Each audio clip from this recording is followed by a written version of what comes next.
कहानी। किसान जलाक चौहा और सानिप एक गांव में एक मेहनती किसान रहता था। उसके पास एक छोटा सा खेत था जिसमें वो सब्जियां और अनाज उगाता। किसान सुबह सवेरे उठता, खेत में जाता और दिन रात मेहनत करता ताकि अपने बच्चों का पेट भर सके। लेकिन किसान के खेत में दो अनोखे मेहमान भी रहते थे। एक था जलाक चोहा, जो अनाज के बालों को कुतर कर अपने बल में ले जाता, और दूसरा था सांप, जो बल के अंदर छिपकर बैठा रहता।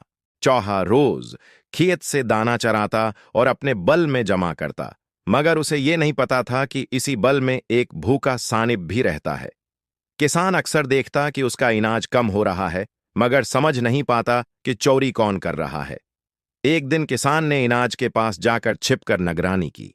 उसने देखा कि जलाक चोहा दाने खींचकर बल में ले जा रहा है। किसान ने सोचा, यही है मेरी मेहनत का चौर। वो जैसे ही बल के पास गया, अचानक सानप ने सिर उठाया। किसान घबरा गया और पीछे हट गया। इस दिन उसे समझ आया कि सिर्फ चौहा ही नहीं बल्कि सांप भी उसके खेत में छिपा है।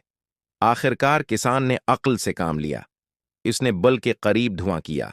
चौहा भाग निकला और सांप भी वहां से निकलकर जंगल की तरफ चला गया। किसान ने सिक्का सांस लिया और कहा, मेहनत का फल बचाने के लिए अक्ल का साथ होना जरूरी है। सबक: मेहनत के साथ होशियारी भी जरूरी है। लालच करने वाला चोहा और धोखे से छिपने वाला सांप दोनों नुकसान पहुंचाते हैं। किसान की तरह इंसान को भी अपने मेहनत के फल की हिफाजत करनी चाहिए।